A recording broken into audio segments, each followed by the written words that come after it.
Hello friends, आज की class में हम प्रैक्टिस करने वाले हैं प्याजे से रिलेटेड जितने भी क्वेश्चंस बनते हैं। प्याजे की थ्योरी बहुत पूछी जाती है आपके एचटेट, सीटेट, डीएसएसबी के वीएस हर एक एग्जाम में प्याजे से रिलेटेड क्वेश्चन आपको 101% देखने को मिलेगा। तो आज की जो है क्लास में प्रैक्टिस करेंगे इन क्वेश्चन की, तो वीडियो में अंत तक बने रहिएगा। वीडियो अच्छी लगे तो लाइक कर दीजिएगा बस, और शेयर कर दीजिएगा। प्याजे के अनुसार विकास की पहली अवस्था जन्म से लगभग 2 वर्ष तक की आयु के दौरान बच्चा किस प्रकार सबसे अधिक बेहतर सीखता है। जब बच्चा 0 से 2 वर्ष की आयु में होता है तो बच्चा किस प्रकार सबसे बेहतर तरीके से सीखता है। सबसे पहले मैं यहाँ पर आपका टाइम बिल्कुल भी ख़राब नहीं करूँगी, सीधा ही हम आंसर करेंगे कि यहाँ पर आंसर हमारा रहेगा 3, यानी इंद्रियों के प्रयोग द्वारा। 0 से 2 साल का जो बच्चा होता है इंद्रियों का सबसे ज़्यादा प्रयोग करना सीख जाता है। अमूर्त तरीके से चिंतन, यानी चीज़ें उसके सामने नहीं होती, मूर्त रूप में नहीं होती, तो ये सब उसकी प्याजे की तीसरी स्टेज में आता है, जिसे अमूर्त संक्रियात्मक प्रक्रिया कहते हैं। तो उसमें आता है ये भाषा के नए अर्जन, ज्ञान के अनुप्रयोग के द्वारा। तो ये यहाँ पर हमारा आंसर नहीं रहेगा। निष्क्रिय शब्दों को समझने के द्वारा ये भी हमारा इस जो है स्टेज में नहीं आता है। तो नेक्स्ट हम क्वेश्चन देख लेते हैं। नेक्स्ट क्वेश्चन क्या है, प्याजे के अनुसार संज्ञानात्मक विकास के किस चरण पर बच्चा वस्तु स्थायित्व को प्रदर्शित करता है। तो प्याजे के अनुसार जो वस्तु स्थायित्व है, यानी ऑब्जेक्ट परमानेंसी है, वो बच्चे में कौन से स्टेज में आ जाती है। तो ये स्टेजेस हैं, ये स्टेजेस के नाम आपको बिल्कुल अच्छे से याद कर लेने हैं। संवेदी प्रेरक चरण, यानी पहला ये स्टेज होती है जिसे सेंसरी मोटर स्टेज बोलते हैं। पूर्व संक्रियात्मक चरण यानी प्री ऑपरेशनल स्टेज, मूर्त संक्रियात्मक चरण यानी कॉन्क्रीट ऑपरेशनल स्टेज, या फिर औपचारिक संक्रियात्मक चरण यानी फॉर्मल ऑपरेशनल स्टेज। ये चारों की चारों स्टेज है, आप बिल्कुल अच्छे से याद कर लीजिए जो प्याजे जी की हैं। तो यहाँ पर वस्तु स्थायित्व किस स्टेज में आ जाता है। तो जो पहली है यहाँ पर संवेदी प्रचरण, यानी सेंसरी मोटर स्टेज के अंदर 0 से 2 साल का बच्चा सीख जाता है वस्तु स्थायित्व का, ऑब्जेक्ट जो परमानेंसी है उसके बारे में बच्चे को पता लग जाता है। नेक्स्ट क्वेश्चन है हमारा, मानसिक विकास की औपचारिक संक्रियात्मक अवस्था मुख्य विशेषता है। तो औपचारिक संक्रियात्मक अवस्था की मुख्य विशेषता यहाँ पर क्या है, अमूर्त चिंतन है, मूर्त चिंतन है, सामाजिक चिंतन है, अहम केंद्रित व्यवहार है। तो मानसिक विकास है जो, यानी formal operational stage of mental development, इसकी इंग्लिश ये होगी formal operational stage of mental development. तो इसकी जो है क्या विशेषता है, तो इसका क्या आंसर रहेगा। तो इसका आंसर हमारा रहेगा अमूर्त चिंतन। बच्चे के अंदर एब्स्ट्रैक्ट थिंकिंग आ जाती है, अमूर्त चिंतन हो जाता है जब formal operational stage of mental development में आ जाता है बच्चा। तो ये हमारी कौन सी स्टेज होती है, ये हमारी होती है अमूर्त संक्रियात्मक जो होती है स्टेज। तो इसमें आता है हमारा क्या, मानसिक विकास की औपचारिक संक्रियात्मक अवस्था, अमूर्त चिंतन इसके अंदर शुरू हो जाता है। नेक्स्ट क्वेश्चन देख लेते हैं फ्रेंड्स, किसके अलावा निम्नलिखित में से सभी प्याजे की मूर्त संक्रियात्मक अवस्था का हिस्सा हैं। तो इनके अनुसार यहाँ पर कौन सी जो है प्याजे की मूर्त संक्रियात्मक अवस्था का हिस्सा है। तो पलटावली है, या फिर यहाँ पर आगमनात्मक तर्कणा है, या फिर देशिक चिंतन है, या फिर संधारण का भाव है। तो यहाँ क्या आंसर रहेगा इसका, तो 21 का हमारा आंसर रहेगा। तो मूर्त संक्रियात्मक जो अवस्था होती है जिसे बोलते हैं हम कंक्रीट ऑपरेशनल स्टेज।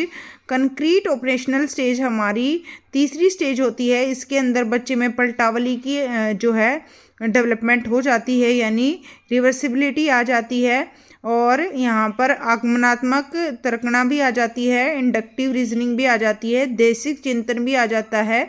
लेकिन जो है लैक ऑफ कंजर्वेशन की समस्या उसको रहती है, यानी अगर उसको एक गिलास में पानी दिया जाए तो जो ज़्यादा भरा है पानी या जूस जो भी दिया जाए वो उसको लेता है, जबकि एक अगर हम चौड़े गिलास में पानी देते हैं, अगर उसमें उसको वो देखता है तो उसको लगता है इसमें कम है इसमें ज़्यादा है।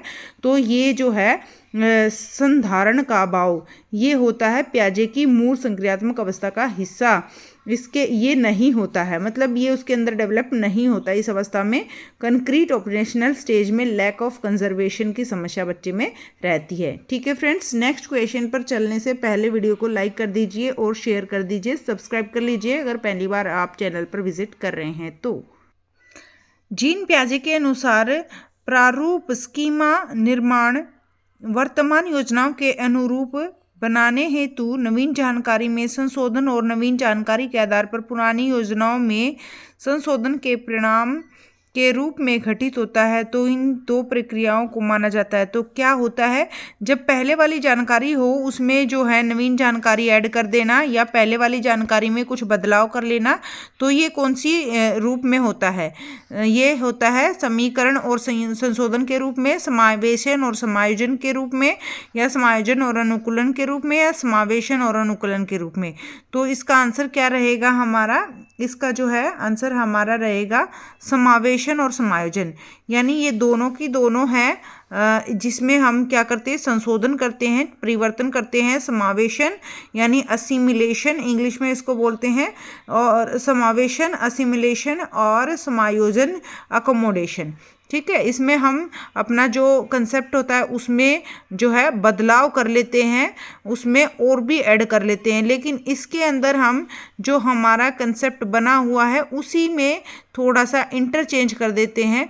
तो दोनों में थोड़ा डिफरेंस है। जैसे इसका एग्जाम्पल लें तो इसका एग्जाम्पल होता है, अगर बच्चे को बताया जाए कि सभी बिल्लियां काली होती हैं तो बच्चा बिल्ली को देख के समझ जाएगा यह बिल्ली है, इसका रंग काला है। लेकिन अगर वह सफ़ेद बिल्ली को देखेगा तो उसको लगेगा कि हाँ ये सफ़ेद बिल्ली है, यानी यह है तो बिल्ली लेकिन इसका रंग सफ़ेद भी होता है।